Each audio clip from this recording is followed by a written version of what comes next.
Anda sudah mendapatkan gambaran bagaimana kemudian banjir menerjang di Luwu Utara dan juga di Manado. Bahkan tadi kita dengarkan keluhan jeritan dari para korban di Manado yang ada yang tidak mendapatkan bantuan makanan dan sebagainya. Padahal kebutuhan itu betul-betul mereka perlukan. Nah, ini untuk bisa mengetahui bagaimana kondisi saat ini, kabar terkini dan juga mungkin masih ada kebutuhan juga yang dibutuhkan oleh warga yang terdampak banjir. Kita akan dengarkan laporan dari rekan kami dari Luwu Utara ada Haswadi, kemudian juga dari Manado ada Marwan Dias. Kita akan terlebih dahulu mendengarkan kabar dari rekan kami Haswadi yang ada di Luwu Utara. Silakan Haswadi. Baik, Putri Viola, selamat malam. Pemirsa, kami menyampaikan bahwa saat ini banjir di 13 desa di Kecamatan Malangki Barat, Kabupaten Luwu Utara, Sulawesi Selatan masih cukup tinggi. Masyarakat di 13 desa tersebut saat ini sudah mengungsi ke tempat-tempat pengungsian, bahkan mereka juga memilih untuk bertahan di rumah mereka. Sementara untuk bantuan yang disalurkan oleh pemerintah Kabupaten Luwu Utara melalui Badan Penanggulangan Bencana, menurut warga yang menjadi korban banjir tidak merata bantuan tersebut disalurkan. Ada di antara mereka yang mungkin saat ini belum mendapatkan bantuan.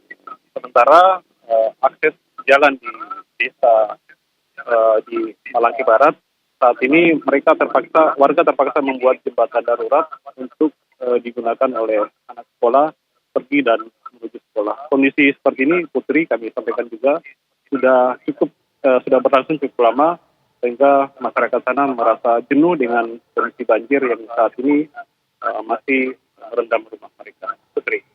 Haswadi, bagaimana tanggapan dari pemerintah daerah mengenai tuntutan warga untuk bisa memperbaiki tanggul yang jebol? Baik, Putri, pemerintah Kabupaten Utara saat ini terus berupaya dan berkoordinasi dengan Balai Besar Sungai dan Jembatan di Provinsi Sulawesi Selatan. Namun akibat penganggaran yang mungkin saat ini baru di tahun 2023 ini baru dianggarkan, sehingga untuk pekerjaan perbaikan tanggul jebol itu membutuhkan waktu yang cukup lama. Baik, terima kasih Aswadi. Berikutnya kita akan beralih ke rekan kami Marwan Dias yang ada di Manado.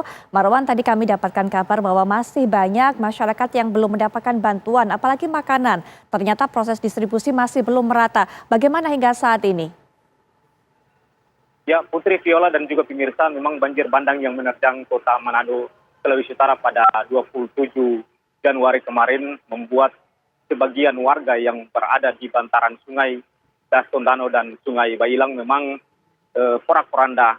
Di tempat saya mengabarkan saat ini, tepatnya di Kelurahan Molas, merupakan salah satu wilayah yang terparah diterjang banjir bandang. Di mana di wilayah ini memang sebagian warga yang berada di dalam ganggang ini memang sempat mengeluhkan belum mendapatkan bantuan karena distribusi bantuan hanya difokuskan di posko pengungsian. Begitu, Putri.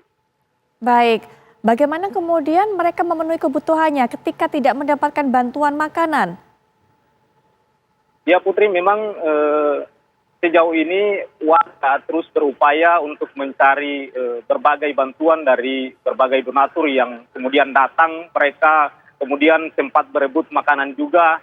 Warga yang mengantar makanan di dalam ganggang ini mereka berteriak untuk meminta bantuan karena saat ini warga sangat membutuhkan bantuan makanan siap saji dan kemudian pakaian, peralatan tidur, bantal dan lain sebagainya. Begitu, Putri.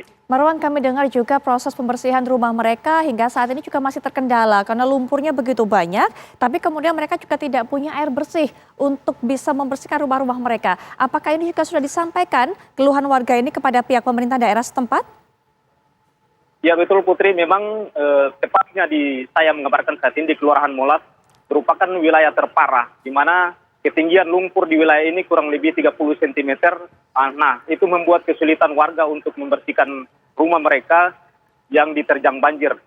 Di mana saat ini warga kesulitan untuk mendapatkan air karena akses PDAM yang ada di wilayah ini sementara belum berjalan. Kemudian warga hanya mengandalkan mesin alkon dari pihak-pihak tertentu yang membawa ke lokasi. Begitu, Putri. Baik, terima kasih Melawan Dias untuk informasi yang sudah Anda sampaikan. Semoga ini juga ditanggapi, segera mendapat feedback dan juga disikapi oleh pihak pemerintah daerah memberikan bantuan kepada mereka yang tidak terjangkau secara distribusinya dan juga dibantu untuk proses pembersihan rumah termasuk juga penyediaan air bersih. Dan rekan kami Aswadi juga terima kasih sudah memberikan informasi kepada kami dan juga semoga para korban di sana yang tergenang banjir juga bisa mendapatkan bantuan dengan semestinya. Sekali lagi terima kasih rekan-rekan, jaga kondisi kalian semua. Selamat malam, selamat bertugas kembali.